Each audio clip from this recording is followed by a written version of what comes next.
Oi, boa noite. Eu sou Cristina Jung. Eu sou a head da trilha de front-end do programa Vencer. E nesse episódio de podcast de hoje, que nós vamos falar, explorando o desenvolvimento mobile, né? O desenvolvimento mobile, explorando as fronteiras entre o nativo e o híbrido.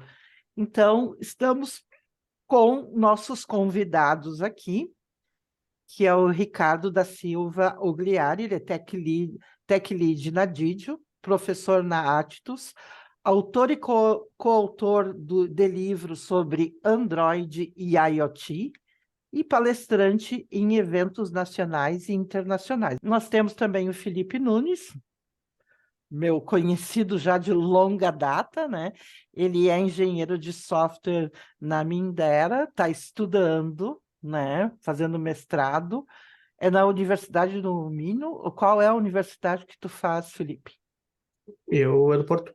A da Universidade do Porto, em Portugal. Para falar nessa parte de nativo e híbrido, nós sabemos, né, já de longa data, que vem crescendo cada vez mais a importância do desenvolvimento mobile. Deu o boom, com certeza, durante a pandemia, não só disso, né, mas estamos falando especificamente disso. E em cima desse contexto, por exemplo, aqui na Grande Porto Alegre, nós temos muitas empresas ainda que trabalham com desenvolvimento, de aplicações mobile e nativo, né? E a tendência do mercado agora, ela está se modificando, aonde essas empresas estão vendo a importância ou as vantagens, né, do desenvolvimento híbrido. E aí, já fazendo uma primeira pergunta para vocês, né? E vocês fiquem à vontade para poder responder, né? Ah, na experiência de vocês, quais são as principais diferenças entre o desenvolvimento mobile híbrido e nativo? Felipe, tu quer começar, cara? Por Não, mim? pode começar.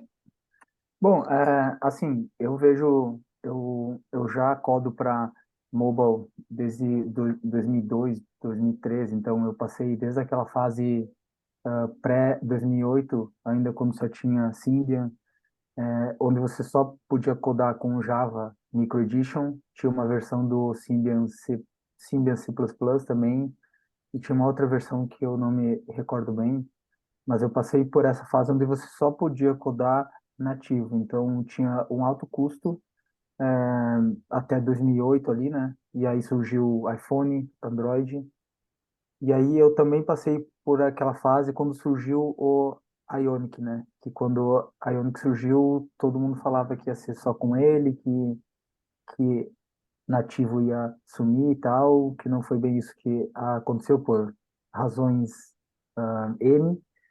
E agora eu tô vendo que cresce muito o uso do Flutter e do React Native. Bancos, principalmente, né, onde eu atuo já há alguns anos, eu percebo que já começou uma forte onda para, pelo menos, testar. Porque uma vez, ou você fazia nativo, ou você fazia com Ionic, PhoneGap e tal.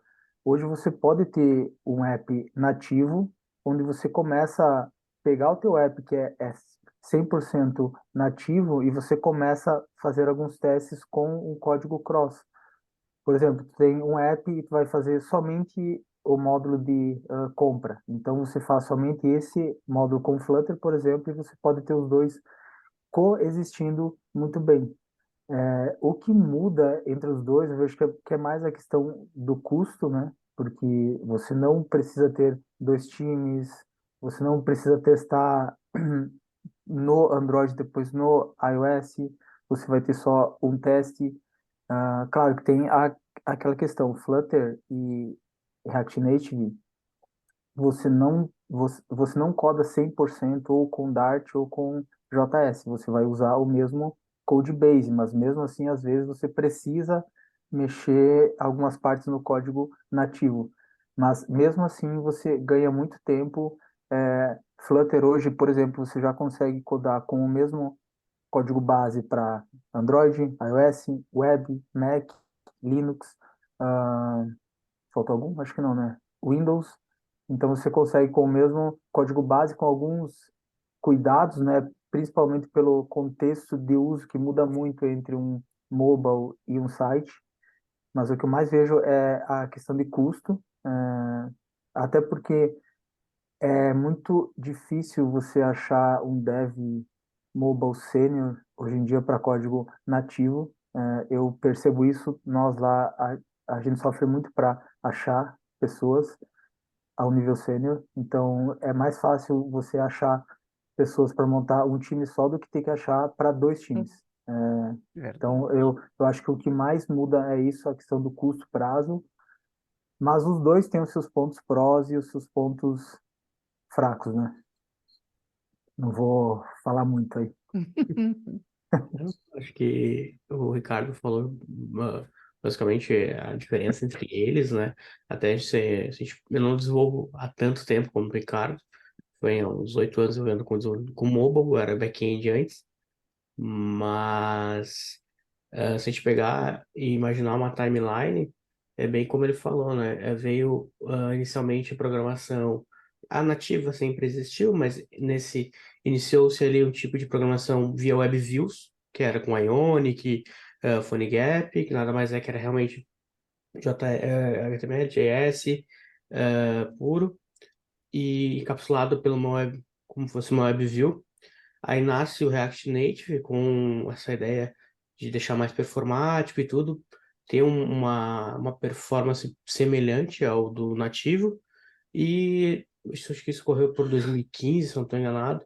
2016, 2017 nasce então ali o Flutter e começa a criar um pouco de força na comunidade, né?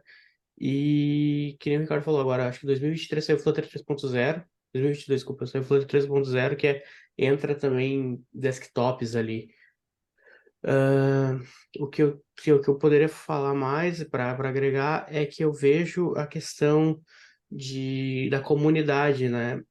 Por ser linguagens tecnicamente novas, então às vezes tu acaba se prendendo a plugins, no caso do Flutter, ou no caso do React, alguns componentes ali, se não me engano, é Nef Company, se não me engano qual é o nome do React Native, e que são bibliotecas feitas por terceiros para se comunicar com certos periféricos, certas partes do aplicativo, que no nativo seria de forma mais fácil.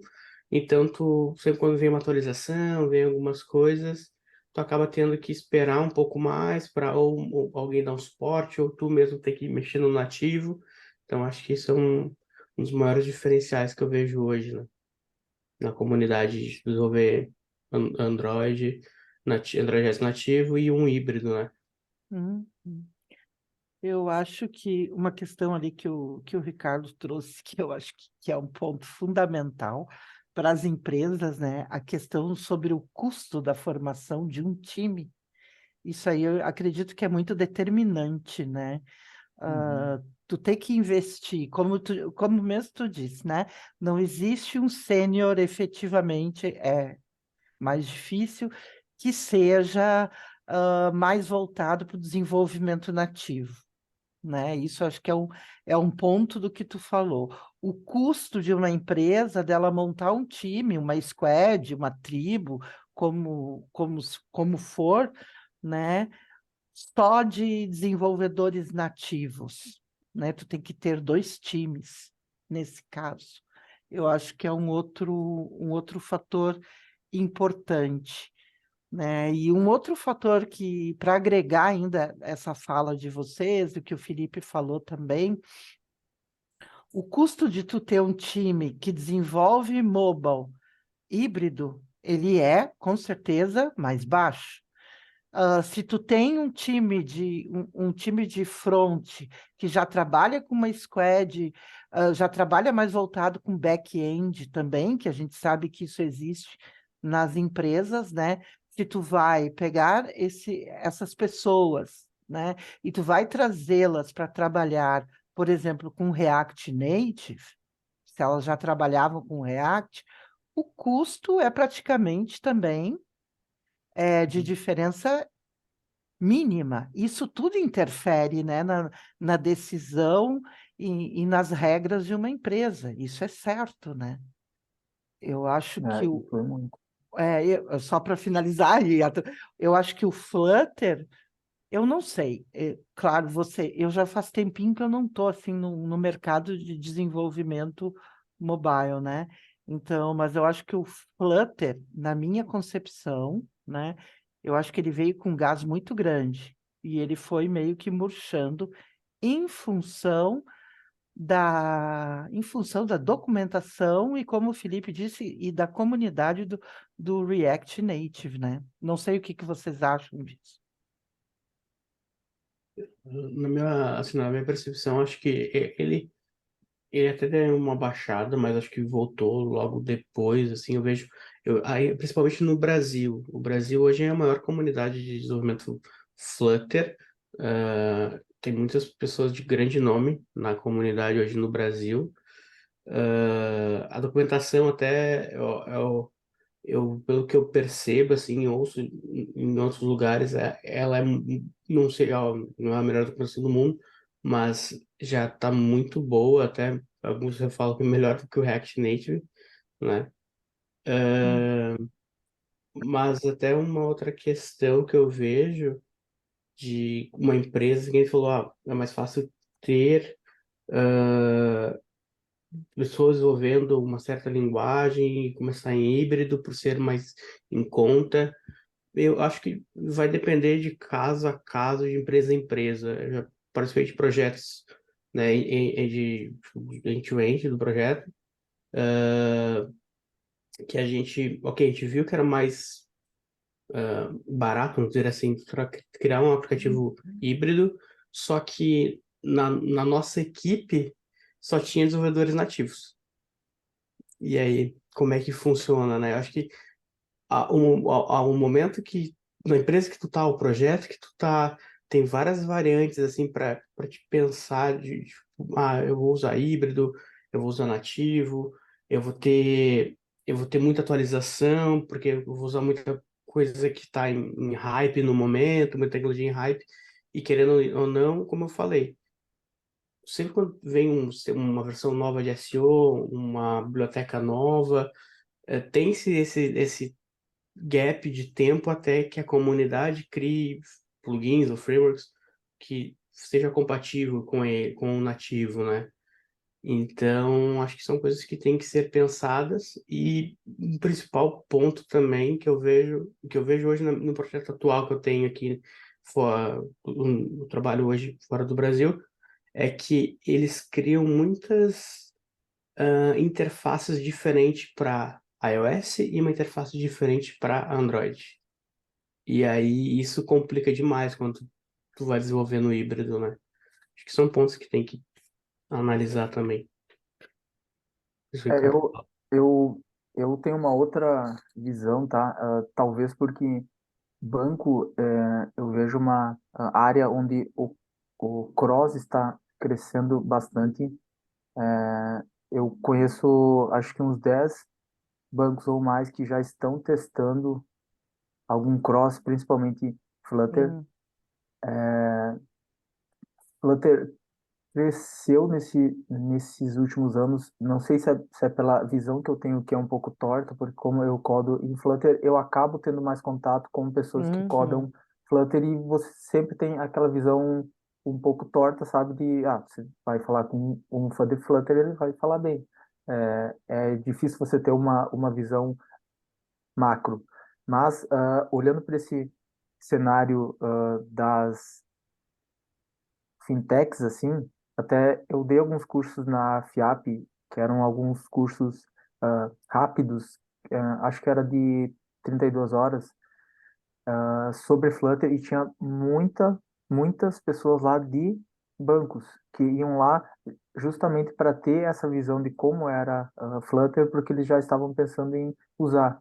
Isso foi há uns 2 anos atrás, 3 anos. Então eu percebo que nesse mundo aí Flutter está crescendo uma coisa que eu sempre costumo falar que uma visão que às vezes a gente trazia um pouco ruim para o Flutter e para qualquer cross foi aquela visão que a gente teve alguns anos atrás quando surgiu PhoneGap, Ionic e tal, que surgiu Hum, aquela visão de que, putz, eles são muito bons, nativo vai sumir. E aí a gente começou a ver que no quesito ah, performance, eles penavam muito. Só que isso a gente não tem mais hoje com o React Native e com Flutter. E hoje você consegue fazer qualquer app que tu consegue com código nativo, você consegue com cross. Flutter, por exemplo, mesmo que você não consiga fazer alguma coisa com Dart, né, que é a linguagem dele, ele tem uma forma de você criar um channel entre o código Dart e o código nativo. Então, você consegue fazer qualquer coisa. Ah, eu não consigo ler o valor do sensor do Xiaomi hum, XYZ. Mas você pode fazer uma ponte com o código nativo que vai ler esse valor e te dá ele. Pronto. Entende? Então você consegue fazer qualquer coisa com uma performance muito mais próxima, tá, do que era há alguns anos atrás.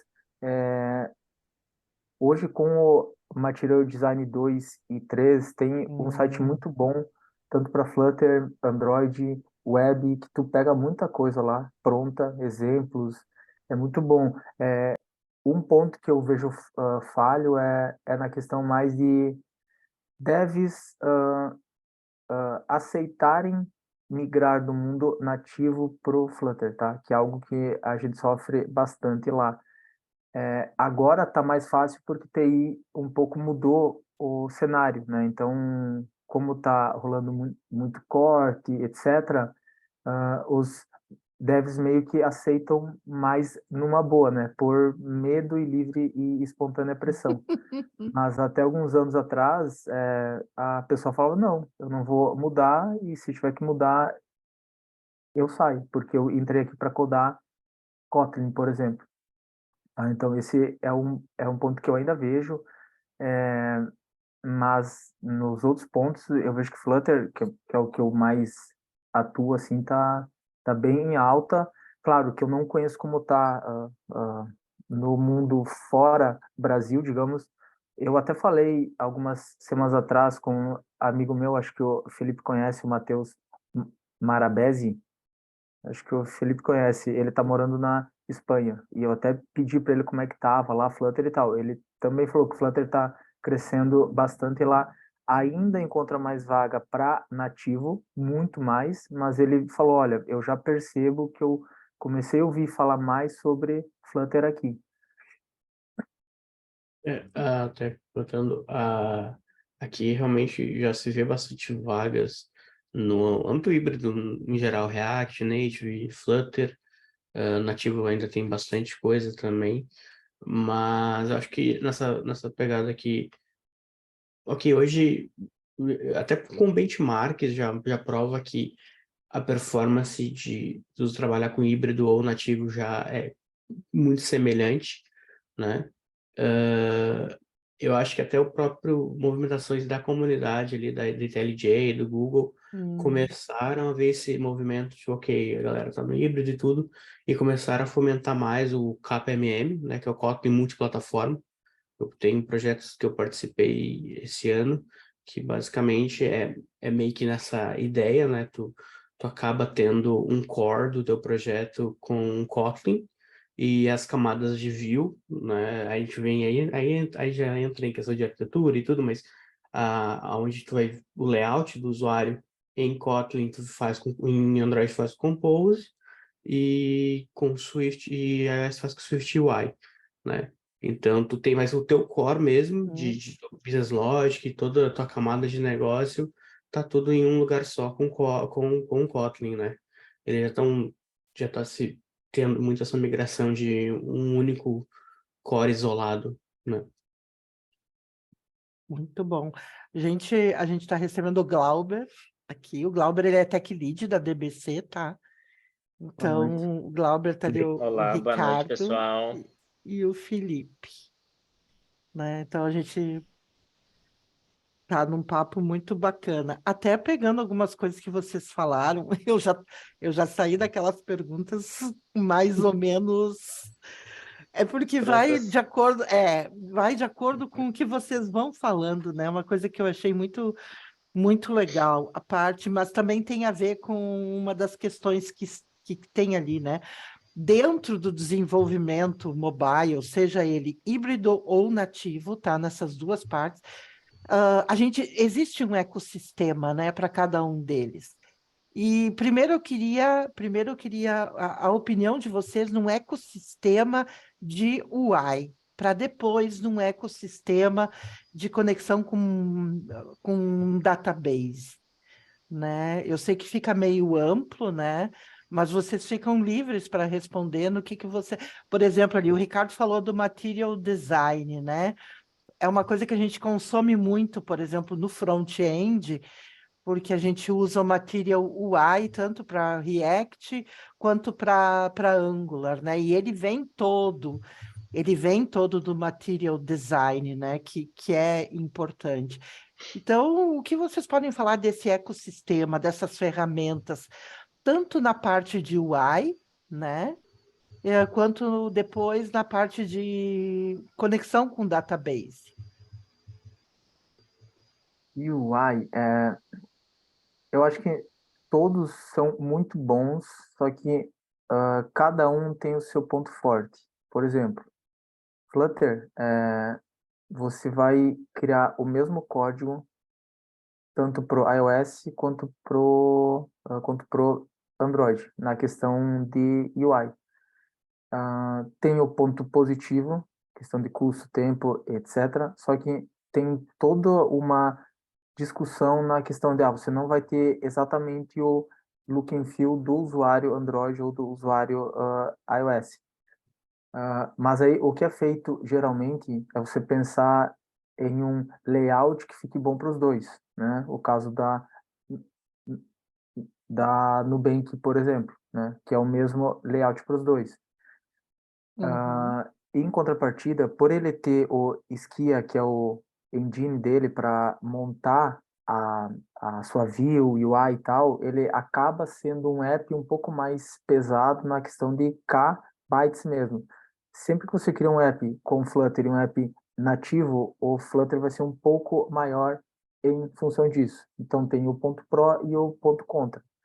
Já usando, por exemplo, que o Felipe falou ali do Kotlin multiplataforma e também tem o Kotlin multiplataforma mobile, até com Compose, você tem o ponto Pro que você vai ter o teu layout fiel àquela plataforma, né? Em contrapartida, talvez você vai ter dois projetos distintos para UI, um para iOS e um para Android. Então também tem o ponto pró e o ponto contra.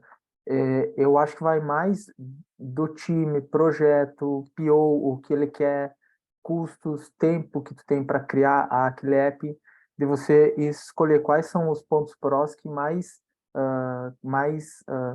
casam com o que você quer naquele projeto lá, entende? Então, uhum, todos têm os seus pontos prós. Tipo, eu estive em um time algum tempo atrás em um projeto que era tanto um app Android, iOS e para POS, sabe, para passar cartão e tal. uhum. Para esse aí, a gente fez o app todo com Flutter e a gente conseguiu, inclusive, usar machine learning com Flutter e rodou em todos Que muito bem. legal. E aí a gente tinha que fazer também um código pro Totem, que é Totem, não sei como é que se fala, que é aquilo lá que você vai, por exemplo, no Mac, no Burger King, lá e tu escolhe, eu quero comprar um Mac com uma Coca, blá blá blá. Aquilo a gente teve que fazer em código nativo, porque precisava fazer um link com o código do device mesmo, físico, que a gente achou mais fácil fazer com código nativo. Então, Uhum. sempre vai ter os pontos prós e contras. Vai mais de você, o teu time, saber, levando em conta custo, prazo, equipe, o que que você quer, Analisar, né? Exato. né? Eu não. Depois eu vou fazer só uma pergunta dentro do que tu falou agora, tá? E aí depois o resto do pessoal pode continuar na mesma pergunta que a Cris continua ali. Como eu cheguei um pouquinho, alguns minutos atrasado, até tenho medo de fazer uma pergunta que talvez já até foi tocado no assunto, tá? Mas tocou, só comentar brevemente, daí pula para um próximo passo. Tu até comentou agora nessa questão, tipo assim, assim, tem uma análise ali de custo e tudo mais, isso e aquilo. E, né, talvez seja na escolha da hora que tu vai escolher a tecnologia para desenvolver, né, certamente. Tu comentou também que o Flutter ele gera um pacote um pouquinho mais pesado que no caso tu geraria no nativo, certo? Uhum. Além do pacote, tipo assim, quanto à performance de usabilidade, a gente tem diferença hoje em dia ou não? Tipo, cara, não tem muita diferença tu desenvolver um nativo versus um com Flutter ali. Tem, né? Mas é muito pequena, tá? É muito pequeno. É muito pequena. Não é mais como nós tínhamos alguns anos atrás com o código nativo versus PhoneGap, Ionic. Então, é muito Pra menos você fazer. esse entre os dois. Uma vez era muito maior, agora não. É muito próximo esse quesito entre o código nativo e um cross-platform. Seja Flutter, React Native, é muito próximo. Até semana passada eu dei uma palestra no DBC falando sobre isso e eu trouxe o benchmarks até comparando React Native, Flutter e nativo, assim. Em questões de FPS, tudo, eles ficam muito parelhos, assim. O que acaba por acontecer? A visão humana, né, que é tu acompanha os frames ali, é muito fluido e é muito parecido. O que acaba por acontecer é que o processador acaba por ser usado um pouco mais, usa um pouco mais de memória, talvez consuma um pouco mais de bateria, por estar processando algumas coisas, querendo ou não, no Flutter, tem o Ricardo falou, tem o ski ali a head of thread, que executa tudo, ele meio que pré-executa tudo para deixar ele mais performático mesmo, por isso que tem esse pacote maior, né? Ele acaba tendo alguns contras para te dar essa performance muito similar. Então, eu acho que hoje já não tem mais essa questão de um é mais performático do que o outro, até porque às vezes tu pode pegar um projeto mais de Flutter mais performático que um nativo, porque o nativo não teve uma boa qualidade, de Sim, repente desenvolvimento. não utilizou de estratégias. Um exemplo básico, cara, se tu pegar um aplicativo Flutter que usou estratégias de lazy loading, né, estratégias de first offline first, se eu não me engano, ele com certeza vai Uhum, ser mais performático do que pegar um nativo que não tenha seguido isso, entendeu? é Então verdade. hoje vamos lá, a gente pode dizer até que é quase correto dizer que para aplicações cotidianas, né, no dia a dia, normalmente a gente pode utilizar alguma tecnologia híbrida. E aí, caso a gente queira alguma coisa muito específica, alguma coisa que demanda muito do aparelho, talvez a gente teria que ir pro nativo, né? Eu acho que hoje vai mais em conta o time que tu tem em mãos do que qual app você vai fazer, entendeu? Uhum. Porque adianta nada, ao meu ver, tá? Você tem um time que é muito bom com código nativo, um time nota 1000 e você forçar eles usarem Sim, um sim. cross. É que tem, Provavelmente vai sair um app muito ruim e não por culpa do cross, né? Então acho que vai mais em conta o time que tu tens. Claro, putz, vendeu o projeto por cliente X e ele exige que seja feito com Flutter, sei lá. Mas tirando isso, eu acho que vai mais qual time que tu tens. mas se for pensar em talvez até em questão de economia de projeto, né? Porque se tu for montar ali um que é nativo, talvez tu tenha que ter um para Java e outro ali para fazer para iPhone, né? Acho Uhum, que é Swift agora que tem no iPhone, não lembro qual é a linguagem que está ali. isso. E talvez se for híbrido, talvez tu pode ter esses dois caras que programam híbrido e os dois vão tipo fazer novas funcionalidades, entendeu? Se a gente for olhar para esse âmbito, né? Assim, tem dois pontos, né? Acho que a ideia até que o Ricardo trouxe, foi a maior sacada do React Native. É o quê? Pô, já tem uma galera que já tem um monte de gente que trabalha com React. Vamos trazer o React Native aqui, que a conectividade é muito rápida, então vai ser muito fácil.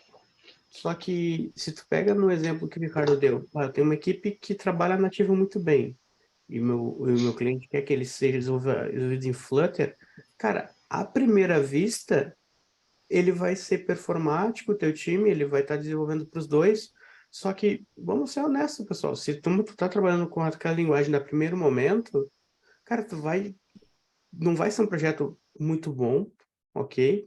E a chance de tu gerar retrabalho é muito grande.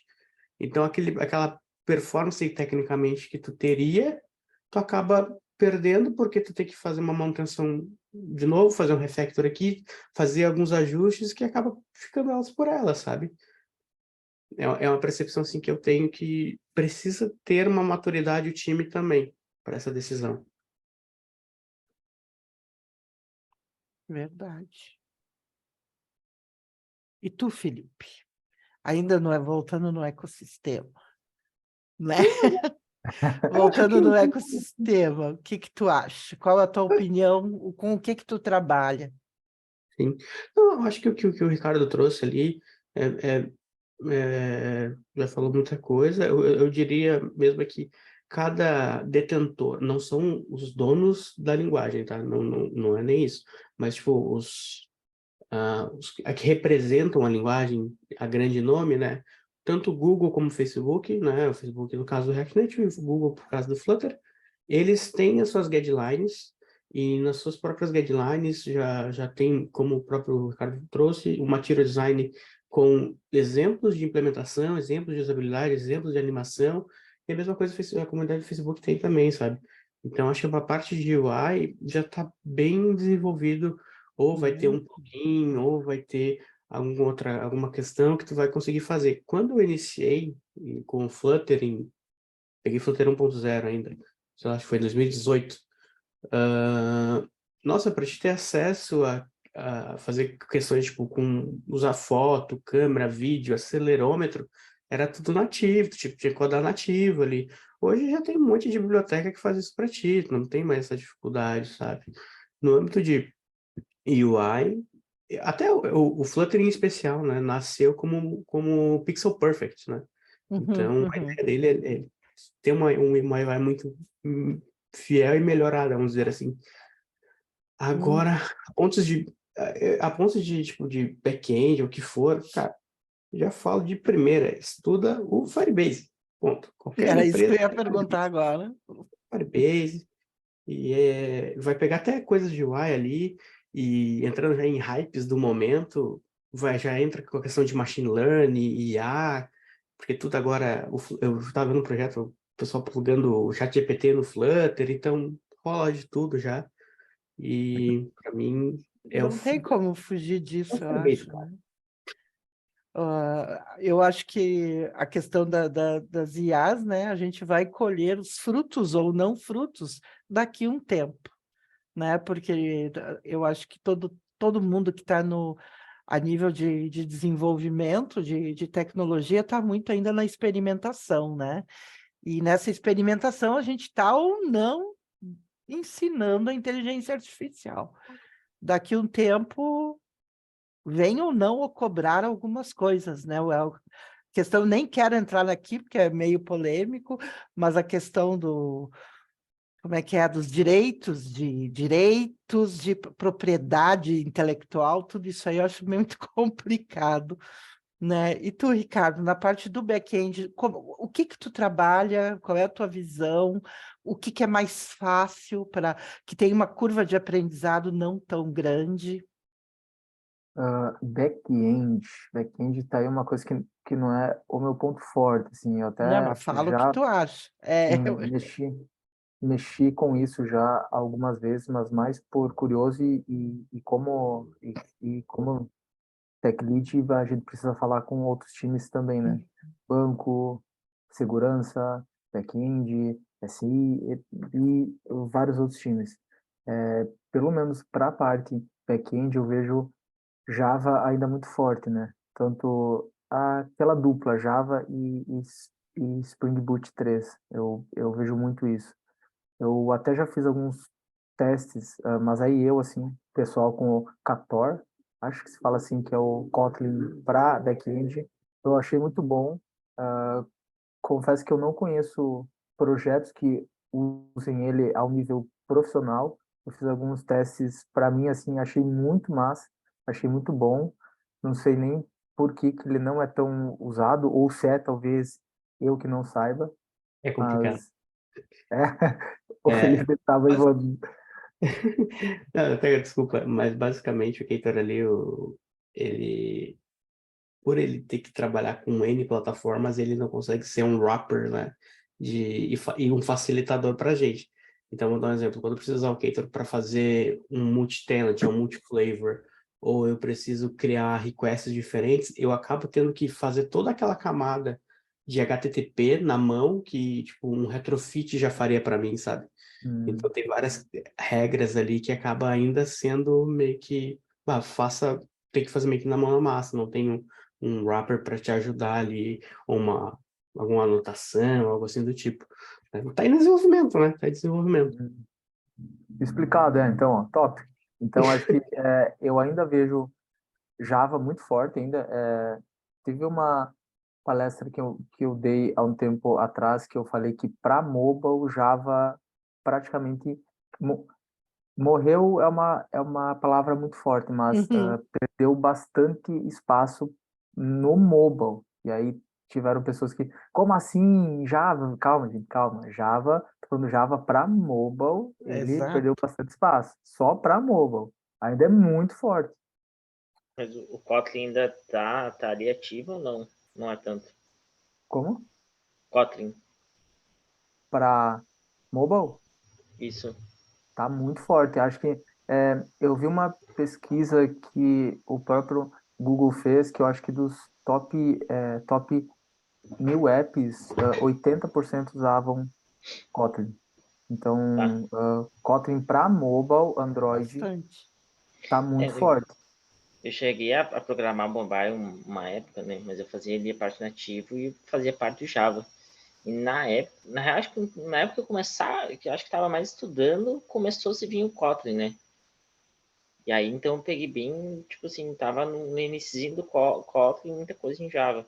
Então, tipo, de fato, o Kotlin, ele acabou tomando conta dessa parte aí. Mas eu confesso que eu não sei como é que tá hoje, né? Mas na época, assim, cara, o código, de fato, ele era bem parecido, né? Não tinha muitas coisas diferentes. Hoje evoluiu bastante e, na verdade, hoje eu vejo... eu ainda trabalho com os dois, né? Que o Java acabou-se por imitar, tipo, trazer ideias do Kotlin agora, assim, né? Mas acho que a migração no mobile veio até muito pelo MED, né? O MED tem o Android já tinha um cara chamado MED, que é Modern Android Development. Ele media as skills do teu aplicativo, tipo, você usa Kotlin, você usa Jetpack, você usa Live Data, você tem testes, meio que dava uma nota em skills do teu aplicativo para ranquear na loja, né? Hum. E porque uma nota boa era que você trabalhava já com Kotlin, então já veio trazendo coisas ali para questões da loja, né? Outra questão bem diferente, mas entrando um pouco nisso aí que tu está falando, né, Felipe? A questão de tu desenvolver, falando de uma forma genérica, né? A parte do híbrido e do nativo, vocês já comentaram alguma coisa mais para trás aqui no episódio. Mas uma coisa que me dá muita curiosidade, digamos, né? Quando tu tem um bom projeto de arquitetura, né?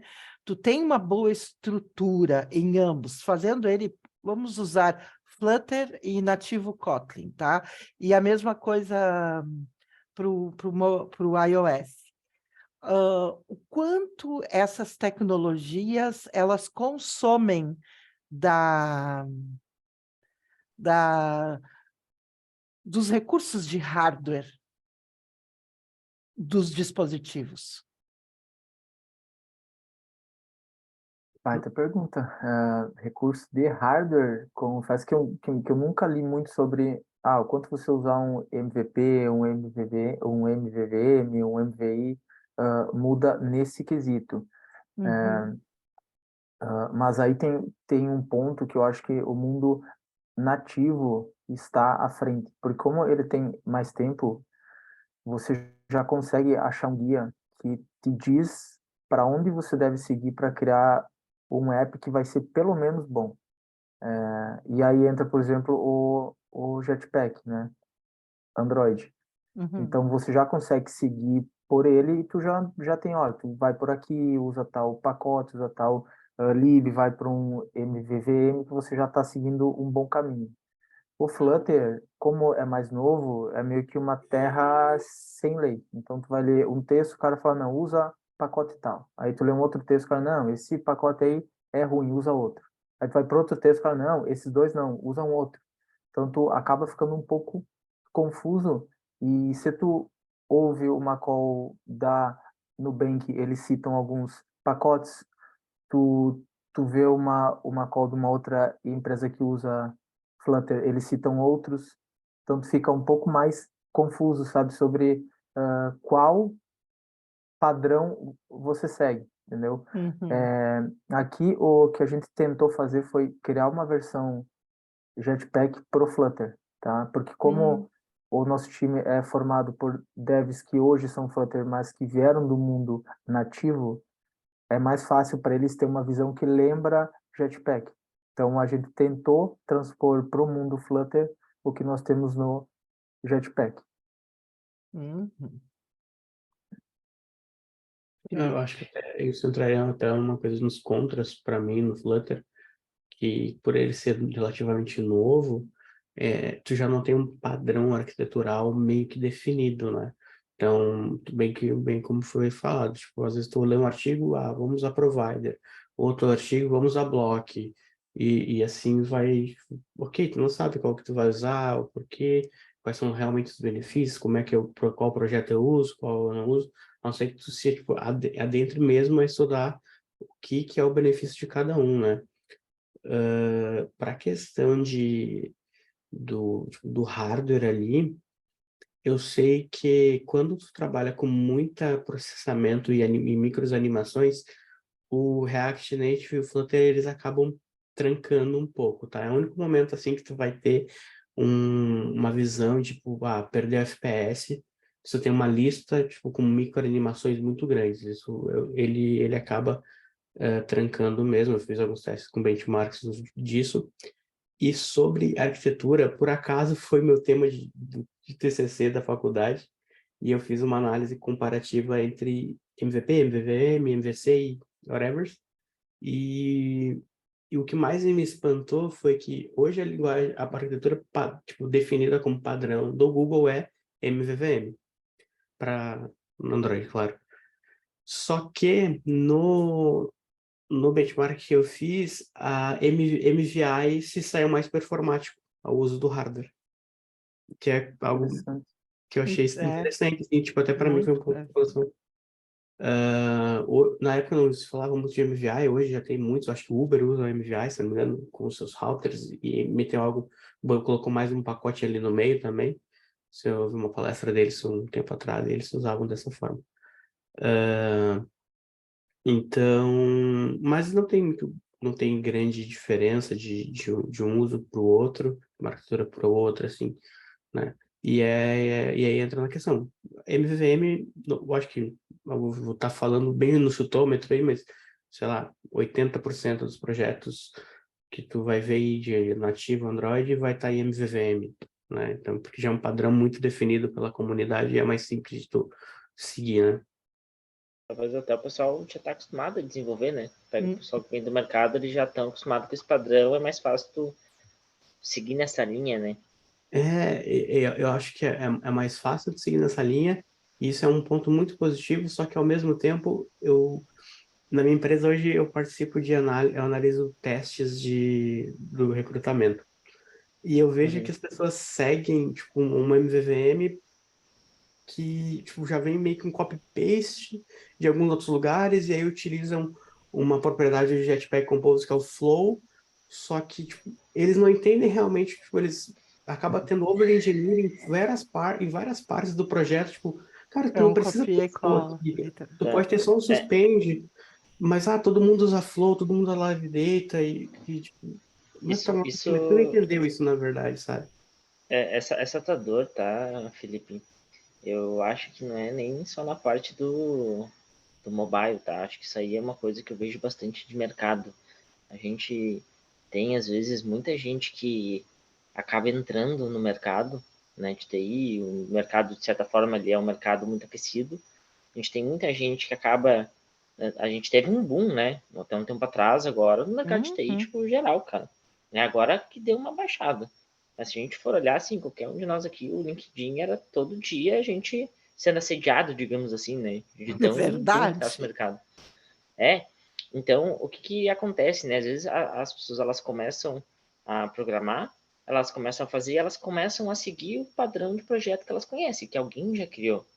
E aí, às vezes, a gente acaba, pode tendo alguns problemas, porque se essa pessoa, ela criou de um padrão, de uma forma errada, digamos assim, ou às vezes não dá nem para jogar, não é o cara que criou errado, né? Às vezes o cara tá num projeto tão cabuloso que o cara tá na correria, entendeu? Tipo, cara, eu consigo fazer isso aqui agora para entregar e depois a gente melhora, sabe? Só que daí imagina que vem um cara novo nisso e pluga nisso. E o cara vai trabalhando naquilo ali. Então o cara às vezes passa 2, 3 anos com aquela referência, sabe? E aí o cara tem uma referência errada. E daí a pouco ele pega alguma coisa na internet, encaixa ali, e aí ele vai montando, entendeu? Só que daí nunca ninguém parou assim para explicar, ou talvez ele não parou assim para entender um pouco mais sobre arquitetura, sobre, né, entender como é que é a divisão ali e tudo mais, sabe? Então isso que trouxe é um problema que eu vejo sim, mais geral, entendeu? Sim. Não, eu concordo e até pode reclamar e tudo assim, mas exemplo, eu passei por isso há meses atrás, que eu estava ensinando para uma pessoa, tipo, um conceito que eu estava errado, tipo, eu estava errado. Eu cheguei assim para ele, eu posso falar a verdade, eu uso muito o ChatGPT para mostrar conceitos. Ele é muito bom para isso, pessoal. Uhum. Uhum. Pode me cancelar, pode fazer qualquer coisa, mas vamos dar um exemplo. O que aconteceu comigo? Eu estava explicando os Ricardo, conceitos de Ricardo. architecture para um desenvolvedor, e aí chegou no conceito de domain, que para mim tipo, era um domain como eu sempre fiz, sempre trabalhei, só que aí tinha cara, uma frase que peraí, eu tô fazendo isso errado. E era uma coisa que eu vejo que vários projetos utilizam e eu acabei trazendo isso também para mim, que era o quê? Eu sempre tinha uma injeção de dependência dentro do meu domain. Só que o domain do meu projeto, se eu tiver que tirar ele do pacote, ele tem que funcionar em qualquer outro lugar. Só que se eu tirasse minha injeção, ele não ia funcionar. Entendeu? Daí, tipo, são pequenas coisas que, tipo, até a gente que eu me considero sênior, ou várias outras pessoas consideram sênior, acaba por, tipo, trazer essas questões, tipo, de algum outro lugar que parecia estava certo e acaba aprendendo, sabe? Eu acho que, Isso são vícios que a gente né? cria. São vícios. Durante todos os anos que a gente vai trabalhando, sabe, tu já vai no automático, né? Já vai no automático, depois eu vejo, e a gente, É. bem como o Galber disse, a gente nunca vê, porque nunca dá tempo, né? Porque é uma Uma, demanda atrás da outra. Nada mais uma coisa que. permanente do que um ajuste paliativo. É bem isso. Verdade. Isso vai, meu Deus, é muito verdade isso. Uma coisa que eu acho bacana, né? É, acho que na carreira assim do desenvolvedor é ele acabar trocando de projetos de tempo em tempo, né? Ou trocando de projeto, de cliente ali, qual tu tua. Porque sempre quando tu troca, daí tu confronta, né? E, tipo assim, tu pega assim, tu viveu todo um mundo que é nesse cliente, né? Tipo, os clientes que trabalham nesse formato. Aí tu entra em outro, tu vê que os caras fazem de uma forma diferente. E aí tu começa a questionar, né? Cara, mas por que isso aqui é diferente? Por que isso aqui é assim? Eu acho que talvez isso acaba instigando ali o cara a procurar um pouco mais, né? E daqui a pouco ele vai para um outro terceiro cara e vê que o terceiro cara também é um pouco mais diferente, né? Uhum. Essa é, como é que é? É a nossa vida, não adianta. E às vezes tu olha assim, Não, peraí, vamos mudar, né? Mas às vezes é muito difícil tu querer pegar e fazer e mudar isso, né? Eu acho que. Mas é legal, mesmo assim, tu criando os vícios, vai ter um momento que vai chegar, peraí, eu tenho que rever meus vícios, não podem mais ser esses. Mas, gente, vamos encaminhando para o final, né? Eu quero uma pergunta, a última pergunta. Dos projetos que vocês desenvolveram, né? Eu quero que vocês falem um pouquinho o que mudou exatamente nesse contexto do que a gente está falando aqui, né? De quando a gente cria esses vícios, o que deu um start na cabeça, não, eu não posso mais continuar fazendo dessa forma, eu tenho que mudar porque as coisas evoluíram, ou era um projeto de grandes proporções, né? E empresa que é determinante no mercado, né? Então, gostaria que vocês comentassem um pouquinho sobre isso. Sobre a experiência de vocês em algum projeto que marcou a vida de desenvolvedor. Traduzindo e resumindo, Boa, é uma boa pergunta. né? Eu Qual posso. projeto foi mais marcante, né? Uhum. Pode ser marcante pelo lado bom e lado ruim, né? Vamos lá. É, exatamente. Já fui projeto que eu terminei e pedi demissão. Mas eu gostaria de conversar até. Eu acho que todo mundo que já tem um pouco mais de tempo já pegou o monolito para transformar ele, né?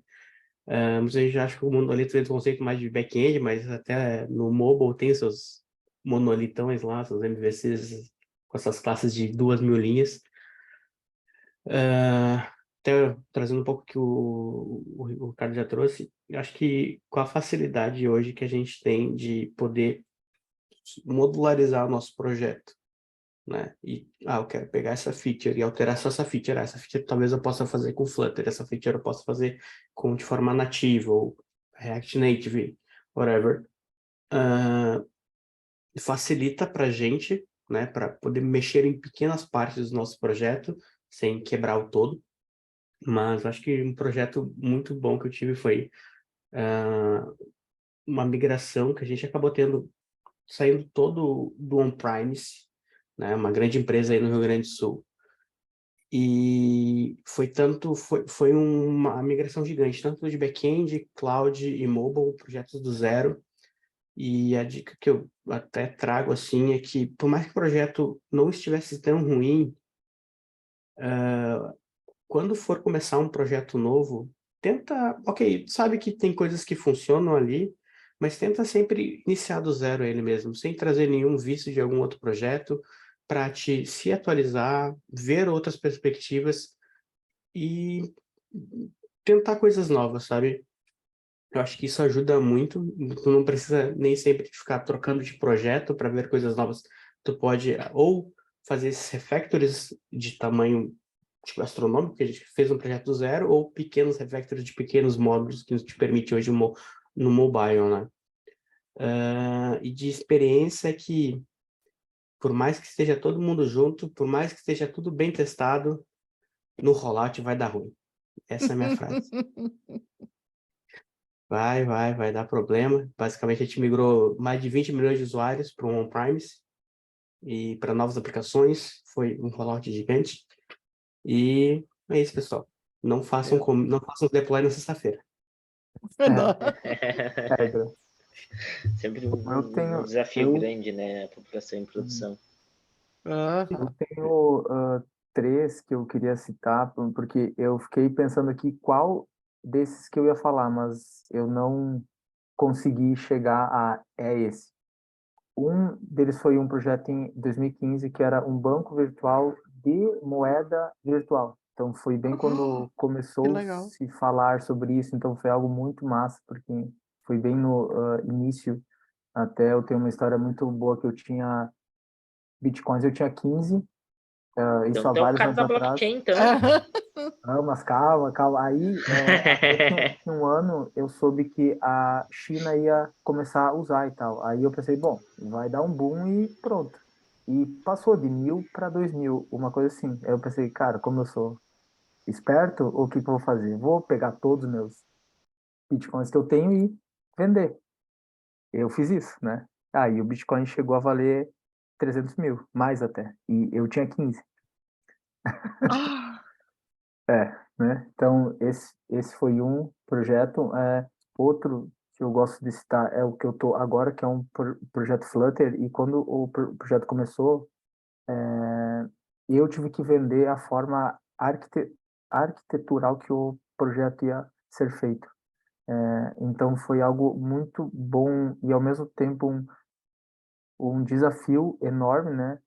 Porque uma coisa é você falar com algumas pessoas o que você acha, o que você mais curte. Outra coisa é você ter que vender uma ideia do que vai ser feito por um time enorme. Então você tem que provar por A mais B por que fazer aquilo. Ainda mais no Flutter, que ainda não tem uma regra que o mercado segue. Tu não pode dizer, a gente vai fazer assim porque o Google faz, a Apple faz. Então isso foi algo muito bom que provou para mim que é muito bom você conhecer muito sobre os conceitos. Tu pode curtir Dart, tu pode curtir Kotlin, tu pode curtir o que for, mas você conhecendo muito bem os conceitos, isso conta muito quando você tem que vender uma ideia tua. E outro ponto que mudou muito a forma que eu penso, quem eu sou, e ainda muda, eu tô acho que no meu 12º ano, aulas em pós, em graduação, ah, e é sempre útil em aula para mim. Eu sempre pego algum conceito novo. Eu vou hum, falar sobre o Felipe aqui, ele sabe disso porque eu já falei com ele sobre. Ele foi aluno meu em uma pós no Senac e foi um aluno nota 1000. É um cara que eu sou fã dele, eu já falei isso para ele, tanto quanto pessoa como é um dev nota 1000. E, cara, ele foi aluno meu, mas acho que foi mais útil ele para mim do que eu para ele, sabe? Porque ele conhece muito. Então, é sempre, toda aula é uma prova de que eu não conheço tanto hum, assim. Eu sempre pego algum conceito novo, alguém me fala algo que eu não pensei, ou uma outra forma de ver um conceito que eu falo, olha, massa isso, sabe? O conceito tal. Então, isso é muito útil. E não só isso. E isso que nós estamos fazendo hoje é muito útil para você pegar conceitos novos, ver se você está no caminho certo ou não. Isso é muito útil. Eu trouxe um ponto muito legal, né? Que é a questão de tu tá aprendendo com os alunos ali, né? E uma coisa que eu vou te contar, cara, aqui nos podcasts eu tenho essa mesma impressão. Tem assuntos uhum, que a gente vai gravar o podcast, cara, eu tenho assim, uma pilha de perguntas que eu quero saber, entende? Uhum. Que não são só perguntas que eu vou colocar, tipo assim, para quem vai nos assistir. Não, cara, que eu tenho dúvida, que eu não sei como funciona, sabe? Então eu acabo aprendendo muito, tá estando aqui com o podcast com vocês, sabe? é verdade, é verdade. Bom, gente, maravilhosas as experiências. Ricardo Felipe foi meu aluno também, a long time ago. Dei aula de Flash para ele. Meu Nossa, Flash! Nossa, pô. Olha, Vocês aula já de estão demonstrando a idade aí já, né? fazendo jogo, a gente desenvolvendo jogo e site em Flash naquela época, Caramba, né? Flash. É bem isso. E me tirou nota ainda, hein? Ele nunca esqueceu disso, nunca esqueceu. Mas isso é um fator bem grande, né? A gente que trabalha ali no Vencer, né? E que a gente está durante todo o ano sempre formando novos profissionais e a gente aprende muito, muito, muito. E eu sempre costumo dizer, nós que estamos desse lado de cá ensinando, a gente aprende muito mais do que vocês que estão tecnicamente aprendendo, né? Isso é muito legal. Então, eu queria agradecer pelo Ricardo Ogliari, foi maravilhoso. Agradecer o Felipe Obrigado. Nunes, que estendeu o convite, né? Depois, quando o episódio do podcast estiver liberado, eu falo para você, eu passo para vocês o link. vai estar no Spotify e na plataforma ali da DBC também. Muitíssimo obrigado, né? E vamos Obrigado pela manter participação. contatos. Muito obrigada. certeza. Certo? Obrigado, viu?